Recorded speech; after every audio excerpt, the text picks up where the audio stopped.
सगळ्यात महत्त्वाचं म्हणजे प्रेमाची संकल्पना पहिली समजून घेतली पाहिजे आपल्याला. आजकाल प्रेम म्हणजे फक्त आपल्या पुढं एकच येतं, ते म्हणजे सेक्स लाईफ. सेक्स हा विषय संपूर्ण आयुष्यभराकरता नसतो, हा काही काळापुरता काही वयापुरता असतो. तर प्रेम आणि राशी यांचा फार घनिष्ठ संबंध आहे, की मी नेहमी सांगतो की तुम्ही एखाद्या झणझणीत रश्श्यामध्ये गुलाबजाम टाकू नाही शकत, किंवा तुम्ही गोड पाकामध्ये मटणाचं हाड नाही टाकू शकत, किंवा मांस नाही टाकू शकत. ही रेसिपी बिघडते ना, तशी जीवनाची रेसिपी पण बिघडते.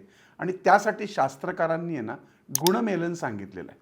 काही रोमॅन्टिक राशी आहेत, त्याला नॉन रोमॅन्टिक पर्सनॅलिटीज कशा चालतील. प्रत्येक राशीचं एक गुणधर्म त्यांनी दिलाय, आणि त्या हिशोबाने त्या राशीला जर तशीच व्यक्ती दिली गेली ना, तर ते आयुष्य सोन्यासारखं होतं. नाही तर खूप सारे ॲडजस्टमेंट करावे लागतात. आता काय प्रेम काय राशी पाहून केलं जात नाही. धनुराशीची हीच बोंब असते. धनुराशीचा मेजर प्रॉब्लेम काय माहिती आहे का, हे प्रचंड पॉझिटिव्ह असतात. जसं मेरा पती सिर्फ मेरा आहे.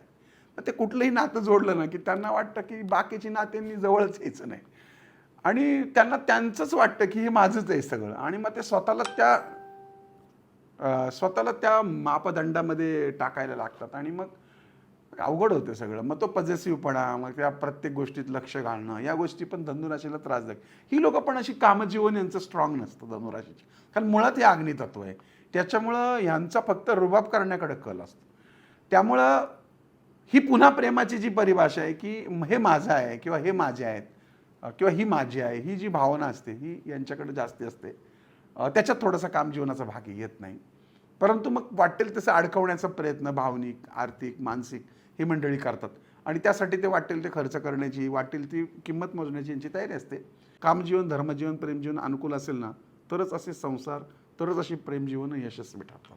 आणि यालाच शास्त्रामध्ये गुणमेलन असं म्हटलंय. गप्पा मस्ती विथ भार्गवी चिरमुले या पॉडकास्टमध्ये आपल्याला एवढ्या कमी वेळामध्ये हे सगळं सांगता येणं अवघड आहे.